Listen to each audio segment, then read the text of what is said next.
Operation Sindoor తదనంతర పరిణామాలపై చర్చించడానికి ఆల్ పార్టీ మీటింగ్ పెట్టాలి అండ్ పార్లమెంట్ను సమావేశపరచాలి. ఇది ప్రతిపక్షాల డిమాండ్ సార్. ఈ డిమాండ్పై ఇప్పటివరకు ప్రభుత్వం స్పందించలేదు. సార్, ప్రతిపక్షాల డిమాండ్ సరైందేనా? ఆపరేషన్ సింధూర్ తదనంతర పరిణామాలపై చర్చ అవసరమా అంటే ఏం చెప్తారు సార్? అంటే ఇప్పుడు చర్చ జరగడం లేదా? దేశంలో చర్చ జరగడం లేదా? ఆపరేషన్ సింధూర్ తదనంతర పరిణామాలపై ప్రపంచంలో జరగడం లేదా? అంటే ఇక పార్లమెంట్లో జరిగితేనే దేశద్రోహమా? ఆల్రెడీ మీడియాలో రోజు చర్చిస్తున్నాం. నేనే మొత్తం ఇప్పటి వరకు ఆపరేషన్ సింధూర్, పహల్గామ్ దాడి దీనిపైన మొన్న లెక్కేస్తే 33 గంటల పాటు మాట్లాడాను. మొత్తం నేను మాట్లాడిన అన్ని వీడియోలను యాడ్ చేస్తే 33 అవర్ ఫుటేజ్ అండి. మరి నేనే 33 గంటలు చర్చించానే. ఇక పార్లమెంట్ చర్చిస్తే ఏంటి ప్రమాదం? ఏం పార్లమెంట్ చర్చిస్తేనే దేశద్రోహమా? మీడియాలో, సోషల్ మీడియాలో అనేక రకాల చర్చలు జరుగుతున్నాయా లేవా? అసలు ఆపరేషన్ సింధూర్ పైన ఆపాల్సింది కాలేదు అని చర్చలు జరుగుతున్నాయి. అన్ని రకాల చర్చలు జరుగుతున్నాయి. ఇందులో ఏమి నథింగ్ ఈజ్ హిడెన్. చాలా డిస్కషన్, డిబేట్ నడుస్తుంది. ఇక మిగిలింది ఏంటి? దేశ ప్రజలు ఎన్నుకున్న అత్యున్నత వేదిక, నరేంద్ర మోడీ భాషలో చెప్పాలంటే ఆధునిక దేవాలయం. ఎందుకంటే ఆయన పార్లమెంట్కి ఫస్ట్ టైం వచ్చినప్పుడు పార్లమెంట్ మెట్లకు తల వంచి నమస్కరించి, పార్లమెంటు నాకు దేవాలయం లాంటిది అని గుడి మెట్లు ఎక్కేటప్పుడు ఒక భక్తుడు ఎలా మొక్కుతాడో, పార్లమెంటు మెట్లు ఎక్కేటప్పుడు నరేంద్ర మోడీ అలా ప్రజాస్వామిక భక్తుడిగా ఆ మెట్లకు మొక్కి వెళ్ళాడు. మరి అలాంటి పార్లమెంటు చర్చి తప్పేంటి నాకు అర్థం కాదు. పురాణ కాలక్షేపం దేవాలయంలో చేస్తే నేరమా? పురాణ కాలక్షేపం బయట చేస్తారు, దేవాలయాలు చేస్తే ఇంకా మోర్ పవిత్రం కదా. ఇప్పుడు మనకు బయట హరికథా కాలక్షేపము, పురాణ కాలక్షేపాలు జరుగుతూ ఉంటాయి. ఫంక్షన్ హాల్లలో ప్రవచనాలు జరుగుతూ ఉంటాయి. మీకు ప్రవచనకర్తలు ప్రసంగాలు చేస్తూ ఉంటారు.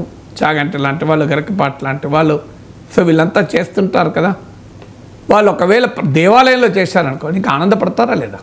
మీరు ఎవరైనా చాగంటి గారినో లేకుంటే గరికపాటి గారిని అడగండి, మీరు ఒక ఫంక్షన్ హాల్లో ప్రవచనం చెప్పమంటే ఆనందపడతారా? దేవాలయంలో ప్రవచనం చెప్పడానికి ఆనందపడతారని అడగండి, 100% దేవాలయంలో ప్రవచనం చెప్పక్కన్నా అదృష్టం ఏముంటుంది, ఇంకా ఆనందపడతారు. అంతే కదా. సో ప్రవచనానికి, పురాణ కాలక్షేపానికి దేవాలయం పవిత్రమైనప్పుడు మిగతా ఇలాంటి ప్రజాస్వామ్యంలో అనేక చర్చలకు ప్రజాస్వామిక దేవాలయం పవిత్రం కదా. నరేంద్ర మోడీ కూడా గరికపాటిలాగా, చాగంటిలాగా ఆనందపడాలి. పార్లమెంట్లో చర్చన ఎంత సంతోషం అండి అని. Captaincy is about making right decision whether on the field और ऑफ द फील्ड. इसलिए मैं कंट्री डिलाइट पर भरोसा करता हूँ. They deliver 100% pure buffalo milk to my doorstep by 7 AM. Don't just enjoy our matches. Enjoy village fresh buffalo milk too. Download the Country Delight app. మీరు కావాలంటే గరికపాటి గాను, చాగంటి గాను ఉపన్యాసాన్ని పిలవండి ప్రవచనానికి. సో గురూజీ, మా దేవాలయంలో ప్రవచన ప్రసంగాన్ని ఏర్పాటు చేస్తున్నాం, మీరు వస్తారా గురూజీ అని అడగండి. ఇట్లా ఎంత ఆనందపడతారు. దేవాలయంలోనా? చాలా సంతోషం ఆయన, మంచి పని చేస్తున్నారు. ఈ ఫంక్షన్ హాల్ కన్నా దేవాలయాన్ని మించింది ఏమున్నది? సాక్షాత్తు ఆ దేవుని పాదాల ముందు కదా మనం మాట్లాడుకోవడం. అంటారా? మరి నరేంద్ర మోడీ కూడా ఇలా ప్రవచనకర్తలాగా అనాలి కదా. పార్లమెంట్లో చర్చిద్దామంటే పార్లమెంట్లోనా? ప్రజాస్వామిక దేవాలయంలోనా? అంతకన్నా ఇంకేముంది చర్చ? మీడియాలో, సోషల్ మీడియాలో బయట మాట్లాడుకుంటూ కన్నా అని వెంటనే పార్లమెంట్ సమావేశాలు పెట్టాలి కదా. మరి ఎందుకు పెడతలేరు? ప్రవచనకర్త దేవాలయంలో ప్రవచనం చెప్పు అంటే ఒకవేళ ఆయన ఆసక్తి చూపకపోతే మనం ఎలా అనుకుంటాం? ఇప్పుడు అలాగే అనుకోవాలి కదా. ఎందుకంటే ఇది నరేంద్ర మోడీ ఆ దేవాలయం అన్నాడు కదా. గుడి మెట్లకు మొక్కినట్లు పార్లమెంట్ మెట్లకు మొక్కి లోపలికి వెళ్ళాడు. నరేంద్ర మోడీ దృష్టిలో పార్లమెంట్ దేవాలయం. అలాంటి దేవాలయంలో ప్రవచనం లాంటిదే కదా ప్రజాస్వామిక ప్రవచనం. దాని మీద ఎందుకు చర్చకు అభ్యంతరం ఏంటి? నాకు నిజంగా అర్థం కాని అంశం. ఇక ప్రశ్నలు ఏమొస్తాయి అనేది ఇంకో క్వశ్చన్. ఆపరేషన్ పహల్గామ్ను దాడిని ఖండించడం, దీనిపైన ఎవరికీ ప్రశ్న లేదు. పాకిస్తాన్ ఈ దుర్మార్గానికి పాల్పడింది, ప్రశ్న లేదు. అవునా కదా. ఆపరేషన్ సింధూర్ రూపంలో జవాబు చెప్పాల్సిందే, దీనికి ఏమీ ప్రశ్న లేదు. ప్రశ్న లేదంటానికి ప్రూఫ్ అఖిలపక్ష మీటింగ్లో అన్ని పార్టీలు వెళ్ళి మా పూర్తి మద్దతు ఇస్తున్నా, మీరు ఏ చర్య తీసుకున్నా చెప్పారా లేదా? 2 సార్లు చెప్పారు, ఒక్కసారి కాదు. సో ఇక మీకు చర్చ ఎక్కడిది? ప్రశ్న ఆపరేషన్ సింధూర్ పైన లేదు, ప్రశ్న పహల్గామ్ దాడిని ఖండించడం పైన లేదు, ప్రశ్న పాకిస్తానే దీని వెనకాల ఉందని చెప్పడంలో లేదు. ఇక మిగతా ప్రశ్నలు ఏంటి మిగతావి? పహల్గాం దాడిలో భద్రతా లోపం ఉంది, దీన్ని సరి చేసుకుందాం. నేరమైదేమన్నా భద్రతా లోపం ఉందని ప్రభుత్వమే అఖిలపక్షాలు ఒప్పుకుంది కదా. ఏ లోపము లేకపోతే మనం ఇక్కడ ఎందుకు కూర్చుంటామని అమిత్ షా అన్నాడని వార్తలు వచ్చాయి కదా. సో 4,000 మంది పర్యాటకులు ఉన్న చోట 4 జవాన్లు లేకపోవడం భద్రతా లోపం కాదా? ఆడ ఒక్క కేంద్ర మంత్రి కనుక ఉండి ఉంటే ఆ పరిస్థితి ఉండేదా? 26 మంది కాపాడబడేవారు కదా. ఒక్క కేంద్ర మంత్రి కూడా ఈ 4,000 పర్యాటకుల్లో ఉండి ఉంటే అసలు ఇవాళ మన ఆ చనిపోయిన 26 మంది చనిపోయేవాళ్ళు కాదు, మన మధుసూదన్ చనిపోయేవాడు కాదు, హిమాంశికి పరిస్థితి ఏర్పడేది కాదు. ఒక్క కేంద్ర మంత్రి అక్కడ ఉండి ఉంటే. ఎందుకంటే కేంద్ర మంత్రి ఉంటే భద్రత ఉంటుంది. ఇది నిజం కాదా? మరి దీనిపైన చర్చిస్తే తప్పేంటి? ఇక ముందు ఈ తప్పు జరగకుండా చూసుకోవచ్చు కదా. ప్రభుత్వం కూడా అంగీకరించిన తర్వాత ఇంకా చర్చ లేదు కదా. ఇక తర్వాత ఆపరేషన్ సింధూర్ జరపడం పైన ఎవరికీ అభ్యంతరం లేదు. Absolutely no Indian has an objection. ఏ భారతీయుడికి అభ్యంతరం లేదు. పాకిస్తాన్కు బుద్ధి చెప్పాల్సిందే. అసలు ఈవెన్ మీకు సర్జికల్ స్ట్రైక్స్, బాలాకోట్ స్ట్రైక్స్లన్నా కొన్ని అనుమానాలు కొన్ని రైజ్ అయ్యాయి. ఆ అనుమానాలు కూడా రైజ్ చేయకూడదని అన్నాను ఆ రోజుల్లో కూడా. ఇప్పుడైతే ఏవీ లేవు. దేశం అంతా ముక్త కంఠంతో పాకిస్తాన్కు బుద్ధి చెప్పాల్సిందే అని అన్నారు. ఇందులో డిస్ప్యూట్ వేయలేదు కదా. ఇక ప్రశ్న ఏంటి? ప్రశ్న ఎక్కడుంది అంటే ప్రతిపక్షాల నుంచి కావచ్చు, ఈవెన్ స్ట్రాటజిక్ కమ్యూనిటీ నుంచి ప్రొఫెసర్ బ్రహ్మా చలాని లాంటి వ్యూహాత్మక నిపుణుల నుంచి మొదలుకొని సోషల్ మీడియాలో బీజేపీని అభిమానించే, నరేంద్ర మోడీని అభిమానించే వారు అడుగుతున్న ప్రశ్న ఏంటంటే ఆపాల్సింది లేకుండే, ఇంకాస్తంత గట్టిగా చెప్పాల్సిందే. పాకిస్తాన్ అక్యుపైడ్ కాశ్మీర్లో కనీసం ఏదో కొన్ని భూభాగాలన్నా మొత్తాన్ని స్వాధీనం చేసుకోవాల్సిందే. మొత్తం కాకపోతే భూభాగాలు కొన్నింటిని స్వాధీనం చేసుకొని పాకిస్తాన్ టెరిటరీని మనం ఆక్యుపై చేసి ఉంటే వాడు భయపడేవాడు. లేకపోతే మళ్ళీ షరామామూలే కదా. ఇప్పుడు మనకు యూరీ ఘటన జరిగింది, సర్జికల్ స్ట్రైక్ జరిపాం. తర్వాత మళ్ళీ పుల్వామా జరిగింది, బాలాకోట్ స్ట్రైక్ జరిపాం. మళ్ళీ పహల్గాం జరిగింది, మళ్ళీ ఆపరేషన్, మళ్ళీ ఇంకోటి జరుగుతుంది. What is this non sense? ఈ సైకిల్ ఎక్కడోకైనా బ్రేక్ కావాలి కదా. మేము ఈసారి కనుక దాడి చేస్తే వినాశమే. ఈసారి ఎందుకు దాడి చేయాలి? ఈసారి దాడి చేస్తే వినాశమైంది. ఈసారి దాడి చేయకముందే వినాశం ఉండాలి కదా. దాడి చేసినాక మళ్ళీ 30 మంది ప్రాణాలు కోల్పోవాలన్నా మనం? ఈ ప్రశ్న చాలామంది దేశభక్తితోనే అడుగుతున్నారు, వేరే వ్యతిరేకత అడుగుతలేరు. వాళ్ళు ఎవరు బీజేపీ వ్యతిరేకులు కాదు, మోడీ వ్యతిరేకులు కూడా కాదు. వాళ్ళు నరేంద్ర మోడీని అభిమానించేవారే, బీజేపీని అభిమానించేవారు అడుగుతున్నారు ఈ ప్రశ్న. బయటవాడు వాడు అడుగుతలేడు. తప్పేంటి దీనికి ఆన్సర్ చెప్తే? దీనికి చెప్పాల్సిన స్థాయిలో మొత్తం కాన్ఫిడెంట్ డీటెయిల్ చెప్పమని అంటలేను. Let there be a political state. బయట ఆల్రెడీ మాట్లాడుతున్నారు కదా, దేశ ప్రజలను ఉద్దేశించి టీవీలో మాట్లాడినప్పుడు పార్లమెంట్ వేదిక నుంచి మాట్లాడే తప్పేంటి? మోడీ పార్లమెంట్లో వచ్చి ఇదే చెప్పొచ్చు కదా, ఇది బాబు ఇంకో ఈ కారణాల రీత్యా మనం ఆపరేషన్ సింధూర్ను ఆపాము అని. కానీ ఇంకో మరో దాడి జరిగితే వినాశం అన్నప్పుడల్లా భారతీయులు అడుగుతున్న ప్రశ్న, మరో దాడికి వెయిట్ చేద్దామా? దానికన్నా ఇప్పుడు భరత్ కర్నాడ్ అని, సో మీరు గూగుల్లో కొడితే వస్తుంది, Bharat Karnad in security wise అని ఆయన బ్లాగ్. ఆయన is one of the very prominent security experts. Even నాకు గుర్తున్నంత వరకు నేషనల్ సెక్యూరిటీ అడ్వైజర్ టీంలో కూడా గతంలో చేసినట్టున్నారు, భారత్ కర్నాడ్ అని. సో ఆయన బ్లాగ్లో రాశాడు, ప్లేసెస్ కూడా చెప్పాడు. పాక్ అక్యుపైడ్ కాశ్మీర్లో ఇంకో పలానా ప్లేసెస్ మనం అక్యుపై చేసడానికి వీలుండే, అవకాశం ఉండే, అక్యుపై చేయాల్సి ఉండే. కనీసం పాకిస్తాన్ ఇంకో టెర్రరిస్ట్ దాడి జరిగితే మరింత భూభాగాన్ని కోల్పోతాం అనే భయం ఉండే. 1971లో బంగ్లాదేశ్ ఏర్పడినప్పుడు తర్వాత ఎన్నేళ్ళ దాకా పాకిస్తాన్ మనపై యుద్ధానికి రాలే, 99 దాకా రాలే, 28 years పట్టింది కార్గిల్ యుద్ధం. మధ్యలో తీవ్రవాద దాడులు చేసినా యుద్ధానికైతే రాలే కదా. తీవ్రవాద దాడులు వేరు, యుద్ధం వేరు కదా. అంటే 71 నుంచి 99, 28 years ఆగింది.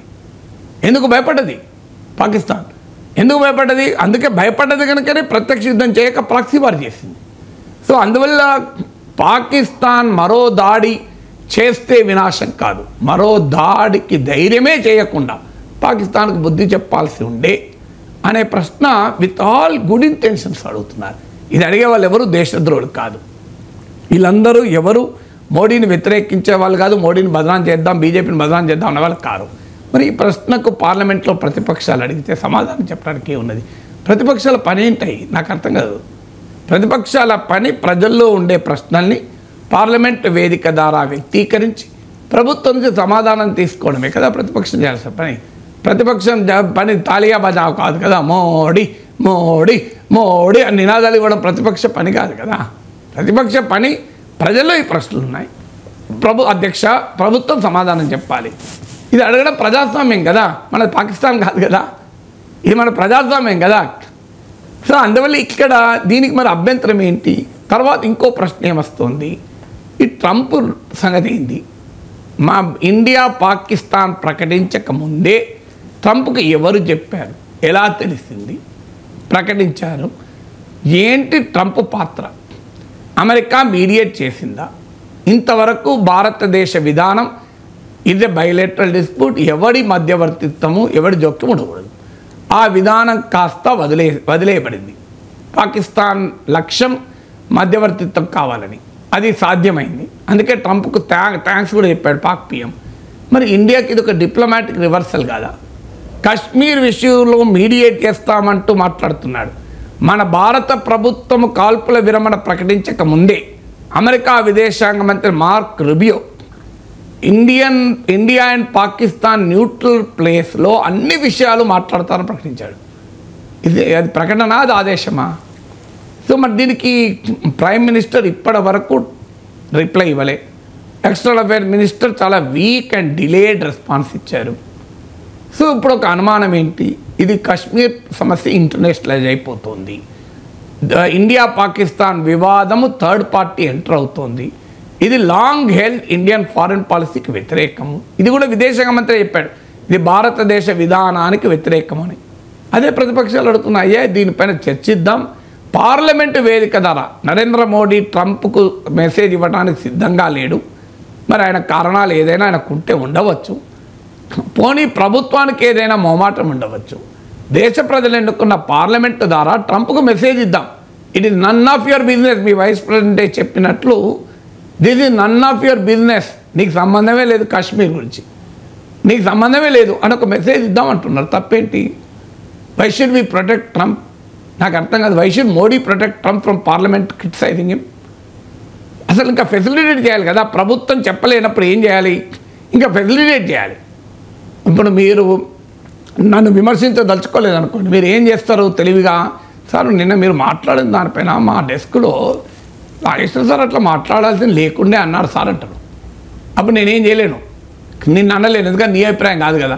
ఒకవేళ అన్న నా అభిప్రాయం కాదు సార్, మా డెస్క్లో అన్నారు, అది మీకు చెప్దామని చెప్పాను అంటారు. ఇదే పని మోడీ చేయొచ్చు ట్రంప్తో, నా అభిప్రాయం కాదు కానీ ఏం చేస్తాం, మా పార్లమెంట్లో చెప్పాలి. సో అంటే నా మీద మీరు చెప్పదలుచుకున్నది మీకు ఇబ్బంది కాకుండా, మీకు మొహమాటం లేకుండా తెలివిగా నాకు చెప్పచ్చు. ఇది చాలామంది మనం చేసే పనే కదా. మరి ఈ పని ట్రంప్కి ఎందుకు చెప్పకూడదు? మోడీ పార్లమెంట్ ద్వారా చెప్పచ్చు కదా. ఇది ప్రశ్న అడుగుతున్నారు. సో ప్రశ్నే కాదు, మెసేజ్ ఇవ్వదలుచుకున్నాను ట్రంప్కు, it is none of your business, who are you to tell involve అని అడగచ్చు. ఇక మూడవది ఉన్నది, జయశంకర్ మాట రాహుల్ గాంధీ కూడా ట్వీట్ చేశాడు. At the start of operation Sindoor we have informed Pakistan we are only targeting terrorists, అయినా they did not listen, మిలిటరీలో రెస్పాండ్ అయితే మేము రెస్పాండ్ అవ్వాలి. ఇది జయశంకర్ ఇచ్చిన స్టేట్మెంట్. మీకు ఇది గూగుల్ యూట్యూబ్లో దొరుకుతుంది, ఎక్కడ దొరుకుతుంది. సో ట్విట్టర్లో కూడా ఉంది, రాహుల్ గాంధీ కూడా ట్వీట్ చేశాను, నేను నా దాంట్లో కూడా పెట్టాను. ఇది జయశంకర్ అన్నాడు, at the start of operation Sindoor అన్నాడు. ఆపరేషన్ సింధూర్ మొదలు పెట్టే ముందు మేము పాకిస్తాన్కు చెప్పాము అన్నాడు. దీనిపైన Rahul Gandhi leader of the అపోజిషన్గా ప్రశ్న అడిగాడు, చెప్పారా? చెప్పితే చెప్పమని ఎవరు ఆదేశించారు? ఇలా చెప్పడం వల్ల పాకిస్తాన్కు సమయం దొరికి భారతదేశ యుద్ధ విమానాల్ని ధ్వంసం చేశాయదా, ఎన్ని చేశాయని అడిగారు. దాని తప్పే ఉన్నది ఈ క్వశ్చన్లో. ఎందుకంటే జయశంకర్ చెప్పాడు ఎట్ ద స్టార్ట్ ఆఫ్ అని. దానికి ఎక్స్టర్నల్ అఫైర్ మినిస్ట్రీ ఇచ్చిన సమాధానం ఏంటంటే ఇది డిస్టార్షన్. జయశంకర్ అనేది ఏంటంటే మేము ముందుగా వార్న్ చేశామని చెప్పడం. ముందుగా వార్న్ చేయంటే వీఆర్ ఫోర్ వార్న్ అంటాడు. అంటే ముందుగా వార్న్ చేసి చెప్పాల్సిన అవసరమే లేదు. మోడీనే అన్నాడు కదా భూమి అంచుల్లో ఎక్కడున్నా అటాక్ చేస్తామని. కానీ ఇక్కడ అన్నది క్లియర్గా ఎట్ ద స్టార్ట్ ఆఫ్ అన్నారు. నా యూట్యూబ్ ఛానల్లో నేను మాట్లాడే విశ్లేషణలో మీకు అది కూడా ఉంది, మీరు కూడా ట్విట్టర్లో చూడండి. రాహుల్ గాంధీ ట్వీట్లో 16 seconds నాకు గుర్తున్నంత 16 సెకండ్ల బయట ఉంది జయశంకర్ క్లియర్గా at the start of operation Sindoor అన్నాడు. మరి ఈ పదం పొరపాటున వాడా? మేబీ జయశంకర్ అయితే నార్మల్గా పొరపాటున పదాలు వాడే కాదు. Is a wonderful diplomat, very very efficient diplomat, very efficient foreign minister. I have great regard for him. Modi ప్రభుత్వంలో అత్యంత సమర్థులైన మంత్రుల్లో నితిన్ గడ్కరీ, జయశంకర్ ఫస్ట్ వస్తారు. ఇందులో ఎవరికి డిస్ప్యూట్ లేదు. ఎందుకంటే యూరప్కే చెప్పాడు, we need partners not preachers అని. అసలు అంత డిప్లొమాటిక్ టాలెంట్ ఉన్న వ్యక్తి ఆ పదం ఎందుకు వాడతాడు? తప్పు వాడాడు. ఒకవేళ వాడాడు అనుకో, ఎవరైనా వాడచ్చు, చెప్పొచ్చు, వాడమని ఏమైనా తప్పే ఉంది. అది మీనింగ్ అది కాదు. It's not an appropriate word. At the start of అనాల్సింది లేకుండే వీ ఫోర్ వాన్ అనాల్సింది. ఏం word is wrong in it? ఏం మనుషులు తప్పులు మాట్లాడరా? నాగేశ్వర్ మాట్లాడాడు, రాహుల్ గాంధీ మాట్లాడు, ఎవరైనా మాట్లాడతారు. Nothing wrong in it. తర్వాత లేదు, అదొక వ్యూహాత్మక డిసిషన్ కూడా కావచ్చు, తప్పలేదు. Even it may be a strategic decision, ముందు ఇన్ఫార్మ్ చేయడం. ఎందుకు ముందు ఇన్ఫార్మ్ చేయడం ద్వారా పాకిస్తాన్ మిలిటరీ రెస్పాన్స్ను అవాయిడ్ చేయొచ్చు. అరే భయ్, మేము నిన్ను మిలిటరీగా అటాక్ చేయడం లేదు, సివిలియన్స్ పైన అటాక్ చేయడం లేదు, కేవలం టెర్రరిస్టులను అటాక్ చేస్తున్నావు, don't respond. Maybe that is the strategic decision. తప్పేముంది? ప్రభుత్వానికి అధికారం ఉంది స్ట్రాటజిక్ నిర్ణయం తీసుకోవడం. ఆ నిర్ణయం తప్పైనా కూడా ప్రభుత్వాన్ని నిందించకూడదు. మనం ప్రభుత్వ ఇంటగ్రిటీని ప్రశ్నించకూడదు. ఎందుకంటే ప్రభుత్వం ఇన్ ఆల్ ఇట్స్ విజ్డమ్ ఒక సెన్సిటివ్ సిచ్యువేషన్లో ఒక డిసిషన్ తీసుకుంటుంది. ఆ డిసిషన్ పాజిటివ్ రిజల్ట్ ఇవ్వచ్చు, నెగిటివ్ రిజల్ట్ ఇవ్వచ్చు. నెగిటివ్ రిజల్ట్ ఇచ్చింది కదా అని ప్రభుత్వ ఇంటెన్షన్ తప్పు పట్టకూడదు. అదైనా చెప్పండి పార్లమెంటుకు. ఇలాంటి ప్రశ్నలు అనేకం ఉన్నాయి. ఈ ప్రశ్నలకు సమాధానం చెప్పడానికి ఇబ్బంది ఏంటి నాకు అర్థం కాదు పార్లమెంట్. సో దీనికన్నా ఇంకా మాకు దీంట్లో సమస్య ఏంటి అనేది అడుగుతున్నాను నేను. ఆధ్యాత్మిక రంగంలో అనుమానాలుండి ప్రశ్నలుంటే దేవాలయంలో ప్రవచనకర్త ద్వారా సమాధానాలు తీసుకుంటే అది ఇంకా పవిత్రమవుతుంది. ప్రజాస్వామ్యంలో ప్రభుత్వ నిర్ణయాలపైన, విధానాలపైన, దేశంలో నెలకొన్న పరిస్థితులపైన అనుమానాలు, ప్రశ్నలుంటే పార్లమెంట్లో దానికి సమాధానాలు వెతకడం చాలా పవిత్రమవుతుంది. అభ్యంతరం ఏంటో నాకు నిజంగా అర్థం